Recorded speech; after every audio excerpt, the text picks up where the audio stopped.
Let's try and kind of shatter some stereotypes here. Let's talk about some kind of emotional stuff.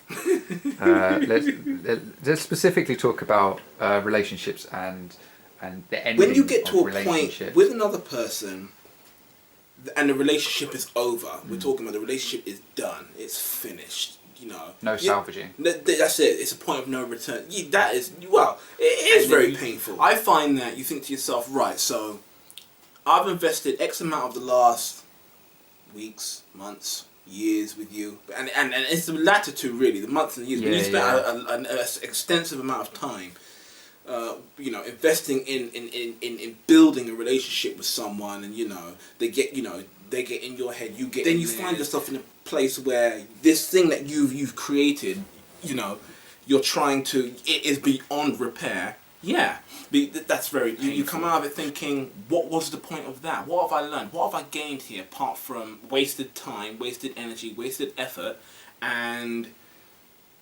heartbreak? What have I gained? And you don't really have a satisfying answer to those questions, unfortunately, which is bad. You notice the difference before and after in particular. You know, one time you're on this, you're on cloud nine. This person, you're in this pit.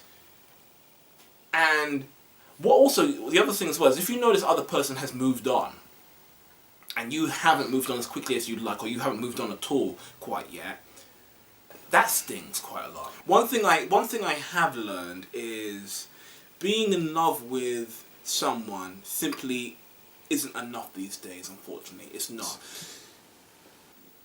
It's as much about wanting the same things at the same time as it is about love. If I love this person loves me. If she wants kids and I don't, we have a problem. If she wants to go travelling and I want to stay here, we have a problem. You see what I mean? Yeah. It's as much about you need to want the same thing at the same time, otherwise we can't fulfill each other. We can't fulfill each other's needs and all this sort of stuff because we don't want the same things, and we need to want the same things, or we need to be going in a parallel or the same direction. People do change over time. They don't stay the same. They do grow and want different things as life goes on. What you start off wanting may turn out to be not what you actually want in the end. This is what I would sort of advocate. Making sure that the person you're with they want the same thing or want the same brand or type of things. Otherwise, you're wasting your time. You know, the number of men and women out there who go through this process over and over and don't learn the lessons that they need to is unbelievable, and the amount of pain it causes. Men don't. You just bottle it up, basically. Well, we don't express it the same way females do. We don't go around and splurge on ice cream or whatever it is that they do. Do you know what I mean? We deal with it differently. We internalize it. If I'm hurting, you're not gonna know that I'm hurting. You know, I might go out with the guys and have a drink, maybe, or it's more likely that they don't even know that I'm hurting. It's more likely that I'm gonna deal with it in my own way. And this is the thing. When I say deal with it, there is really no deal with it. You keep living and you keep existing until the pain lessens. That's what it is, and that's no different from the way a female deals with it. You know what I mean? Keep going until you don't think about that person so much. You keep going until it's not too much of a big issue, and that's a lot of the time. That is why men go out and have rebounds, not because they're really over the person or because they particularly want a rebound. It's because they are using that mechanism of dealing with the pain. Told that. In the society that we're in, that men don't do that sort of thing. We just get on with it, carry on, soldier on. We're men, you know, do this. The women they're the ones that physically speaking, get a bad rap in terms of, you know, all the stuff they have to deal with from a physical standpoint. Men emotionally are under more pressure than females are, because females are more open and free to express their feelings. Men can't do that without fear of being called wussies and stuff like this. You know, they can't do without being seen as weak. Strong. We have to be strong. Not just for ourselves, but for our women, and not just for our women and our families, but everybody. You know what I mean? That's what men. That's what's expected of men. And not only that, we're supposed to be strong, but we also have to be sensitive. But at the right time. But see, the thing is, there's no manual to teach a man when he needs to be strong, when he should be sensitive, and we're not perfect at it, but we've got to be yielding. We've got to be approachable, yet we've got to be assertive. Really? Yeah.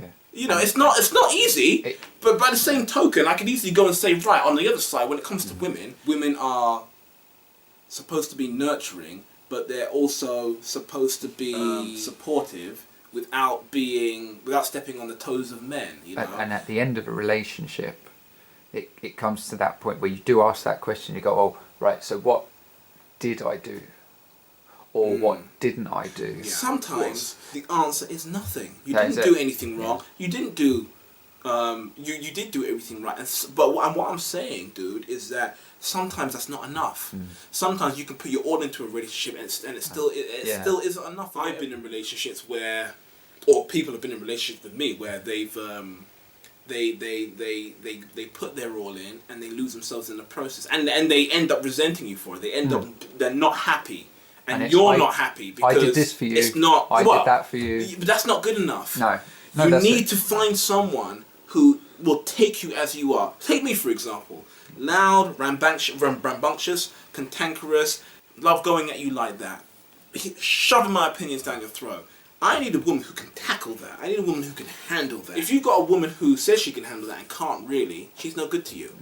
And that's not just for me, that's any man. You need someone who can take you as you are and accept you for all your good and all your bad. The problem with a lot of relationships is that both women and men, they like the person for all the goods without accepting the bad, and that is where things go wrong. You need to be able to accept the person for everything. Otherwise, you're going to run into problems later. Any woman really needs to be comfortable.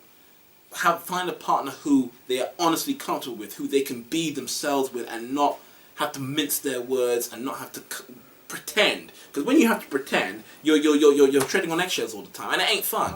Fuck that shit. I'm not looking for no stupid equal. Yeah. There's no point. No, seriously. It sounds really bad, but hear me out.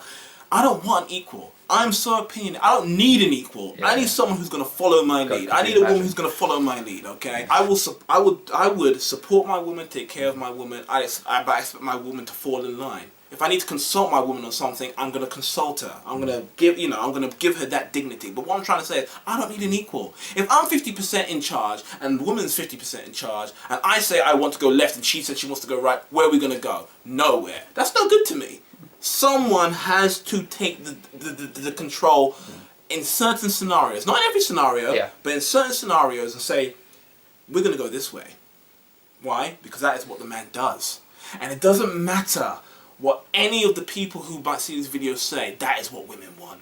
I'm not saying disrespect them, I'm saying they want someone to take charge. They want someone to alleviate all the stuff that's going on up here with them. They need someone to lead. That's what men are there supposed to do. Yeah? So don't feed me none of that crap.